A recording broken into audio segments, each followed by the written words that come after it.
Halo pemirsa, selamat datang di Investa News. Kembali lagi bersama saya Iga Dias Retnandalas yang akan menemani Anda selama beberapa menit ke depan untuk membahas seputar dunia investasi edisi Senin 25 April 2022.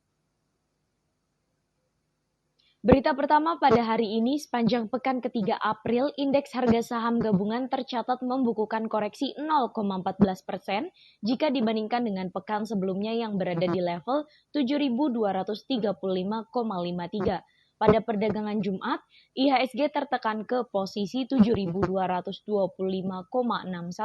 terkoreksi 0,7% atau 50,59 poin dari hari sebelumnya.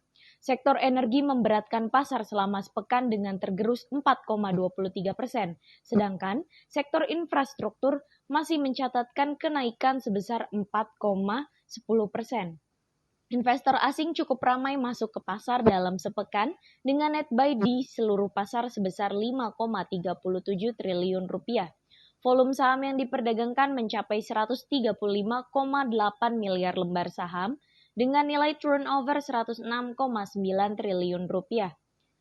Pelaku pasar mencermati beberapa sentimen yakni rilis data neraca perdagangan Indonesia bulan Maret 2022 oleh Badan Pusat Statistik yang tercatat mengalami surplus 4,53 miliar US dollar.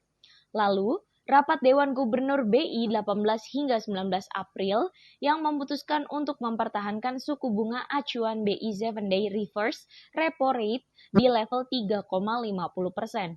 Bank Indonesia juga menetapkan suku bunga deposit facility tetap di 2,75% dan suku bunga lending facility berada di 4,25%. Bank Indonesia juga memproyeksikan inflasi akan naik, namun sejauh ini proyeksi inflasi masih terbilang cukup aman, di mana Bank Indonesia tetap targetkan inflasi di kisaran 2% hingga 4%. Dari kabar global, pasar memantau kenaikan imbal hasil obligasi pemerintah Amerika Serikat, di mana yield obligasi pemerintah Amerika Serikat tenor 10 tahun yang menjadi acuan pasar.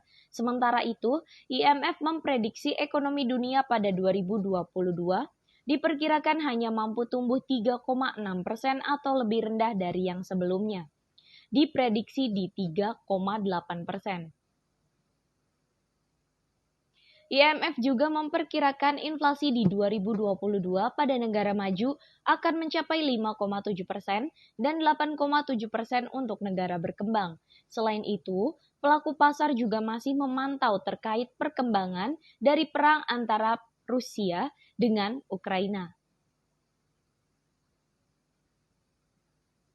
Selanjutnya datang dari proyeksi IHSG, sejumlah sentimen domestik dari luar negeri masih akan menjadi penggerak indeks harga saham gabungan pada awal pekan ini. Di antaranya, soal kebijakan Bank Sentral Amerika Serikat. Analis Philip Sekuritas Indonesia, Joshua Marsius mengatakan pasar akan mencermati sikap Chairman The Fed yang mempertimbangkan menaikkan suku bunga secara agresif sebesar 50 bps. Kenaikan harga komoditas juga masih akan menjadi penggerak bursa saham hari ini. Dari dalam negeri, IHSG akan disetir rilis kinerja emiten periode kuartal pertama 2022, terutama didorong emiten yang mengalami pertumbuhan kinerja dan secara teknikal dalam keadaan bullish, ujar Joshua pada akhir pekan lalu. Menurut proyeksi Joshua, IHSG akan bergerak di rentan support 7.146 dan resisten di 7.320. Analis Pintrako Sekuritas Valdi Kurniawan memprediksi IHSG berpotensi mengalami rebound teknikal ke 7.200 hingga 7.250 hari ini. Rebound bisa terjadi dengan catatan IHSG mampu bertahan di atas 7.150. Artinya, level ini akan menjadi support IHSG dengan resisten IHSG 7.250. Secara teknikal, IHSG masih bertahan di atas MA10 dan stokastik RSI memasuki area jenuh jual. Berlanjutnya arus masuk dana asing ke negara-negara berkembang termasuk Indonesia akan menjadi katalis positif bagi IHSG. Menurut Valdi, saham BBCA, BBNI, BBRI, dan BMRI bisa menjadi top picks. Sementara saham ESII, TLKM, AALI, LSIP, dan ITMG dapat menjadi alternatif lain sebagai informasi. Pada Jumat, IHSG ditutup melemah 0,70% ke level 7.225,60. Beralih pada sektor komoditas, harga emas batangan 24 karat PT Aneka Tambang pada perdagangan Jumat terpantau turun Rp8.000 bila dibandingkan dengan harga sebelumnya. Secara harian, harga emas mencapai level tertingginya pada Senin sebesar Rp1.010.000 per gram dan berada di titik terendahnya pada Rabu sebesar Rp995.000 per gram. Berdasarkan informasi unit bisnis pengolahan dan pemurnian logam mulia Antam, emas 24 karat ukuran 1 gram terpantau dijual Rp997.000 per gram pada Jumat 22 April. Di mana nilai itu lebih rendah dibandingkan dengan harga jual pada Jumat pekan lalu senilai Rp1.005.000 per gram. Sementara itu, harga emas satuan 10 gram dan 25 gram masing-masing dijual Rp9.465.000 dan Rp23.537.000. Selanjutnya, harga emas satuan 50 gram dibanderol Rp46.995.000, sedangkan untuk ukuran 100 gram dapat ditebus dengan harga Rp93.912.000. Di sisi lain, harga buyback emas Antam berada di level Rp900.000 per gram, lebih rendah Rp9.000 dibandingkan dengan perdagangan Jumat sebelumnya. Selanjutnya pada sektor komoditas yang kedua, harga minyak mentah dunia mengalami tren menurun selama sepekan. Faktor pemicunya antara lain perlambatan permintaan Cina yang merupakan negara konsumen utama dunia. Penurunan harga juga terjadi akibat kekhawatiran tentang permintaan setelah Dana Moneter Internasional memangkas proyeksi pertumbuhan ekonomi global dan memperingatkan inflasi yang lebih tinggi. Harga minyak West Texas Intermediate di New York Mercantile Exchange sampai dengan perdagangan Jumat petang pukul 15.20 waktu Indonesia bagian Barat menurun 3,87% menjadi 102,81 US dollar per barel, lebih rendah dibandingkan dengan harga pekan sebelumnya yang sebesar 106,95 US dollar per barel.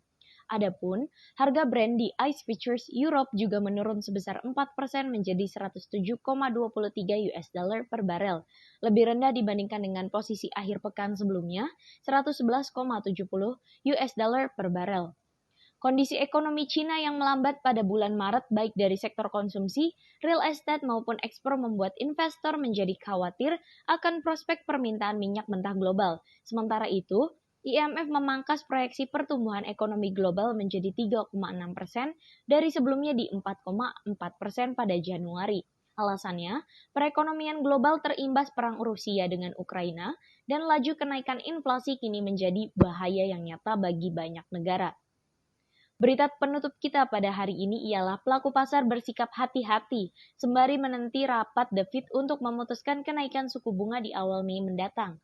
Jelang agenda tersebut, kurs rupiah berpotensi melemah di awal pekan.